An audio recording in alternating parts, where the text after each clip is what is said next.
கடவுள் அருள் டிவி நேயர்களுக்கு அஸ்ட்ரோ கேஎஸ்ஐங்க பணிவான நமஸ்காரங்கள். வார பலன் 4/3/2024 10/3/2024 வரை உண்டான வாரத்திற்கு என்னென்ன பலன்கள்ன்றதை பார்ப்போம். முதல்ல கோல்சாரம். இந்த வாரத்தில் காலபுருஷ தத்துவத்தின் முதல் ராசியான மேஷ ராசியில் குரு பகவான், 6ஆம் இடம்னு சொல்லக்கூடிய கன்னியில கேது பகவான், மகரத்தில் செவ்வாய் மற்றும் சுக்கிரன், கும்பத்தில் சனி மற்றும் சூரியன், மீனத்தில் ராகு மற்றும் புதன். இந்த வாரத்தில் 8/3/2024 அன்னைக்கு சுக்கிர பகவான் மகரத்திலிருந்து கும்பத்துக்கு போகிறார். அது ஒரு பயிற்சி நடக்கிறது. இந்த வாரத்தில் அதிவேகமாக செல்லக்கூடிய சந்திர பகவான், அதாவது மனோகாரகன், அதாவது விருச்சிக ராசியில் கேட்ட நட்சத்திரத்தில் கார்த்தால ஒரு 11:30 மணி வரலும் 4ஆம் தேதி இருக்கார். அதற்கு பிறகு மூல நட்சத்திரம் போகிறார். பூரட்டாதி நட்சத்திரம் மீன ராசி வரலும் போகிறார். அதாவது ஞாயிற்றுக்கிழமை ராத்திரி ஒரு 3:30 மணி வரலும் இருக்குது. அப்போது சந்திர பகவான் மீன ராசி வரலும் போயிடுறார். இந்த வாரத்தில் வரக்கூடிய விசேஷ நாட்கள் என்னென்ன அப்படின்னு பார்க்கும்பொழுது 5ஆம் தேதி அன்னைக்கு வாஸ்து நாள் அப்படின்னு சொல்லக்கூடியது. அதாவது செவ்வாய்க்கிழமை அன்னைக்கு வாஸ்து நாள். வாஸ்து புருஷன் கண் விழிக்கும் நாள். 9:42 காத்தாலிருந்து 11:12 வரலும் 1.5 மணி நேரம் வாஸ்து புருஷன் கண் விழிக்கும் நாள். வாச கால் வைக்கிறது, புதுசாக இடம் வாங்கிறது, இந்த மாதிரியான விஷயங்கள் நிச்சயமாக பண்ணலாம். சரி, இந்த வாரம் பார்த்தேனால் 6ஆம் தேதி அன்னைக்கு ஏகாதசி, 8ஆம் தேதி அன்னைக்கு பார்த்தேன்னா பிரதோஷ காலம். சாயந்தரம் ஒரு 5:45 6:15 வரலும் எல்லா சிவன் கோயில்லையும் பார்த்தேன்னா பிரதோஷ காலம் அப்படின்னு சொல்லக்கூடியது. சிவபகவானுக்கு ஒரு பெரிய ஆரத்தி எடுப்பாள். இந்த அன்னைக்கு நார்மலாகவே இந்த பிரதோஷத்தை கார்த்தாலேருந்து விரதம் இருந்து சாயந்தரம் இந்த விரதத்தை, இந்த பிரதோஷத்தினுடைய ஆரத்தியை பார்த்து சேவிச்சுட்டு அதுக்கப்புறம் இந்த பிரதோஷ விரதத்தை முடித்து அந்த பிரசாதத்தை சாப்பிட்டு முடிக்கிறதன் மூலியமாக அவர்கள் நினைத்த காரியம் எல்லாமே வெற்றிகரமாக முடியக்கூடிய வாய்ப்புகள் உண்டு. திருமணம் ஆகாதவர்களுக்கு திருமணம் நடக்கும். அது தவிர கஷ்டங்களில் இருக்கிற வாழ்க்கை எல்லா கஷ்டங்களும் போகக்கூடிய வாய்ப்புகள் நிச்சயமாக உண்டு. இந்த வாரத்தில் பார்த்தேனால் அமாவாசை, அதுவும் 9ஆம் தேதி அன்றைக்கி பார்த்தேன்னா போதாயன அமாவாசைன்னு போட்டிருக்கும். போதாயன அமாவாசைன்னு என்ன அப்படின்னா, அந்த அமாவாசை திதி சாயந்தரத்தில் வரும்.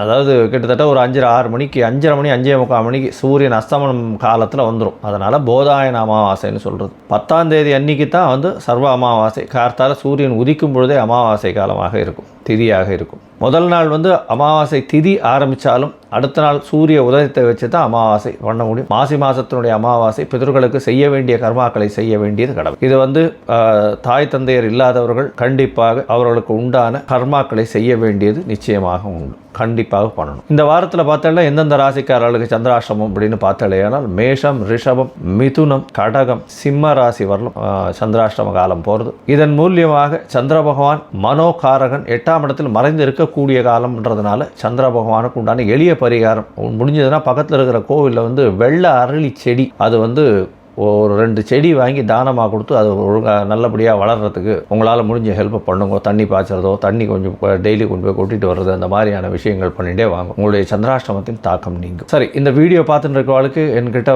அஸ்ட்ராலஜிக்கல் கன்சல்ட் எடுக்கணும்னு விரும்புனீங்கன்னா நான் என்னுடைய மொபைல் நம்பர் ஸ்க்ராலிங்கில் போயிட்டு இருக்கு. உங்களுக்கு வேணும்னா நீங்கள் எனக்கு ஃபோன் பண்ணுங்க, உங்களுக்கு அப்பாயின்மெண்ட் தரேன். சரி, இப்போது மேஷம் முதல் மீனம் வரை ஒரு ராசிக்காக 4/3/2024 10/3/2024 வரை உண்டான வாரத்திற்கு என்ன பலன்னு பார்க்கலாம். தனுசு, மூலம், பூராடம், உத்திராடம் இந்த 3 நட்சத்திரம் 9 பாதங்கள் கொண்ட ராசி. இந்த ராசியினுடைய அதிபதி அப்படின்னு சொல்லக்கூடியவர் குரு பகவான்.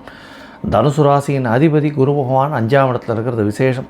உங்களுடைய ராசிக்கு 5ஆம் இடத்துல இருந்து 5ஆம் அதிபதியும் 2ஆம் இடத்துல உச்சம் பெற்று போயிருக்கிறது பெரிய ஏற்றம். இந்த வாரம் பார்த்தேனால் உங்களுடைய ராசிக்கு 2ஆம் இடத்துல செவ்வாய் பகவானும் சுக்கிர பகவானும் இருக்கிறதன் மூலியமாக பணவரவிற்கு பஞ்சம் இருக்காது. பணத்தில் நல்ல ஒரு ஏற்றம் இருக்கும். பேச்சில் நல்ல ஒரு அதாவது துணிவு இருக்கும், துவனி இருக்கும். நீங்கள் பேசக்கூடிய வார்த்தைகள் ரொம்ப கிளியராக பேசுவீங்க. அது ஒரு நல்ல ஏற்றம். உங்களுடைய ராசிக்கு 5ஆம் இடத்துல இருக்கக்கூடிய குரு பகவான் மூலியமாக உடல் நலத்தில் நல்ல ஏற்றம் இருக்கும். 9ஆம் இடத்தை உங்களுடைய ராசிநாதனை பார்க்கறதும் ஒரு பெரிய ஏற்றத்தை கொடுக்கக்கூடிய காலகட்டம். குழந்தை பிராப்திக்கு வாய்ப்புகள் நிச்சயமாக உண்டு. அதாவது ரொம்ப நாளாக குழந்தை பிராப்தியம் இல்லாதவர்களுக்கு திருமணமாகி அவர்களுக்கு இந்த வாரம் குழந்தை பிராப்தி ஏற்படக்கூடிய வாய்ப்புகள் உண்டு. முயற்சிகள் எல்லாமே வெற்றி பெறக்கூடிய வாய்ப்புகள் நிச்சயமாக இருக்கும். ஏன்னா 3ஆம் இடத்துல சனி பகவான் இருக்கிறதும் சனி பகவானோட சேர்ந்து சூரிய பகவான் இருக்கிறதும் முயற்சிகள் அனைத்தும் வெற்றி பெறக்கூடிய வாய்ப்புகள் உண்டு. உங்களுடைய முயற்சிகளுக்கு நிச்சயமாக உங்களுடைய தந்தை உறுதுணையாக இருக்கக்கூடிய வாய்ப்புகள் மிகவும் அதிகம். புதிய வீடு மனை வாங்கக்கூடிய வாய்ப்புகள் நிச்சயமாக இருக்கும். 10ஆம் அதிபதினு சொல்லக்கூடிய தொழில் ஸ்தானாதிபதி 4ஆம் இடத்தில் நீச்சமாக இருக்கிறதுனால வீட்டுக்கு வேண்டிய பொருட்கள் அதிகமாக வாங்குவீங்க. புதிய வீடு மனை கட்டக்கூடிய வாய்ப்புகள் நிச்சயமாக உண்டு. இந்த வாரம் பார்த்தடையானால் அதிவேகமாக செல்லக்கூடிய கிரகமான சந்திர பகவான் உங்களுடைய ராசிக்கு 12ஆம் இடத்துல இந்த வாரத்தை ஆரம்பிக்கிறார். அதாவது 4/3/2024 10/3/2024 வரை உண்டான வாரத்தில் சந்திர பகவான் உங்களுடைய ராசிக்கு 12ஆம் இடத்துல 4ஆம் தேதி கார்த்தால ஒரு 11:30 மணி வரலும் இருக்கார். அதற்கு பிறகு உங்களுடைய ராசிக்கு வர உங்களுடைய ராசியிலே இருக்கும் பொழுது 8ஆம் அதிபதி உங்களுடைய ராசியில் இருக்கும் பொழுது சந்திர பகவான் குருவால் பார்க்கப்படுறது பெரிய ஏற்றம். குரு சந்திர யோகம் அமையிறது நல்ல ஒரு ஏற்றம் கிடைக்கக்கூடிய காலகட்டமாக இருக்குது. இந்த வாரத்தில் பார்த்தீங்களேயானால் 8ஆம் அதிபதி உங்களுடைய ராசியில் இருக்கிறதுனால திடீர் பண உறவு வரும். இன்சூரன்ஸு, ஷேர் மார்க்கெட்டு, இந்த மாதிரியான விஷயங்களில் பெரிய ஏற்றம் கிடைக்கும். உங்களுடைய ராசிக்கு 2ஆம் இடத்துல சந்திர பகவான் போகிறார். சுக்கிரன், சந்திரன் மற்றும் செவ்வாய் இருக்கக்கூடிய காலகட்டம். 8ஆம் அதிபதி உங்களுடைய ராசிக்கு 2ஆம் இடத்துல செவ்வாயோடு சேர்ந்து இருக்கிறதுனால வீடு விற்கணும்னு பார்த்துட்டு இருக்கவாளுக்கு திடீர் பண வரவு வரக்கூடிய வாய்ப்புகள் நிச்சயமாக உண்டு. அதை தவிர பார்த்தீங்களேயானால் சுக்கிர பகவான் 11ஆம் அதிபதி, அதை தவிர 6ஆம் அதிபதி அப்படின்றதுனாலும் 6-8 சம்பந்தம் கிடைக்கக்கூடிய காலகட்டமாக இருக்குது. அதனால் வெளியூர், வெளிமாநிலம், வெளிநாடு பிரயாணம் செல்லக்கூடிய வாய்ப்புகள் இருக்கும். வேலையில் கொஞ்சம் பளு இருக்கும். மறைந்த இடத்துலேருந்து பண வருமானம் அதிகமாக வரக்கூடிய வாய்ப்புகள் இந்த வாரத்தில் இருக்குது.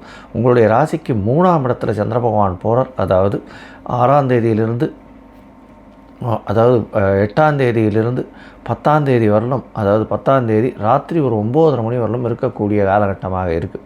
ஏன்னா 10ஆம் தேதி ராத்திரி 9:30 மணி வரலும் பார்த்தோம்னா 4 கிரகங்கள் சேர்ந்து இருக்கக்கூடிய காலகட்டம். சூரியன், சந்திரன், சனி மற்றும் சுக்கிரன் 4 கிரகங்கள் சேர்ந்து இருக்கக்கூடிய காலகட்டம். 3ஆம் இடம் அதிகமாக சுபத்துவம் அடைகிறது, வலுப்பெற்றும் போகிறது. இதன் மூலியமாக பார்த்தேனால் உங்களுக்கு நல்ல ஒரு ஏற்றமான காலகட்டம். இளைய சகோதரன் மூலியமாக நல்ல ஒரு ஏற்றம் கிடைக்கக்கூடிய காலகட்டமாக இருக்கும்.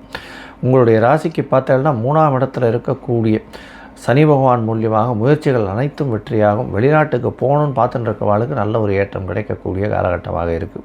தாயின் உடல்நிலையில் நல்ல ஒரு ஏற்றம் இருக்கும். தந்தையின் உடல்நிலையிலையும் நல்ல ஒரு ஏற்றம் இருக்கக்கூடிய காலகட்டம். இருந்தாலும் சனி பகவானோட சேர்ந்து சூரிய பகவான் இருக்கிறதுனால சற்று தொய்வு ஏற்படக்கூடிய காலகட்டமாக இருக்கும். பணவரவிற்கு பஞ்சம் இருக்காது. படிக்கக்கூடிய மாணவர்களுக்கு நல்ல ஒரு ஏற்றம் கிடைக்கும். போட்டித் தேர்வில் வெற்றி பெறக்கூடிய வாய்ப்புகள் நிச்சயமாக உண்டு. மொத்தமாக இந்த வாரம் பார்த்தேனால் தனுர் ராசிக்காரர்களுக்கு பெரிய ஏற்றம் இருக்கக்கூடிய காலகட்டமாக இருக்குது. நீங்கள் அருகில் இருக்கக்கூடிய ஆஞ்சநேய பெருமானை போய் சேவிச்சுட்டு அவருக்கு ஒரு வெத்தலை மாலை போட்டு வாங்கும். நல்ல ஒரு ஏற்றம் இருக்கும். முடிஞ்சதுன்னா நாமக்கல் ஆஞ்சநேயரை போய் சேவிச்சுட்டு வர்றதன் மூலியமாக உங்களுக்கு நல்ல ஏற்றம் கிடைக்கக்கூடிய காலகட்டமாக இந்த வாரம் அமையிறது. கடவுள் அருள் டிவியை பார்த்தமைக்க நன்றிகள். மேலும் இது போன்ற தகவல்களை தெரிந்து கொள்ள கடவுள் அருள் டிவியை சப்ஸ்கிரைப் செய்யுங்கள். மறக்காமல் பெல் ஐக்கானை கிளிக் செய்யுங்கள்.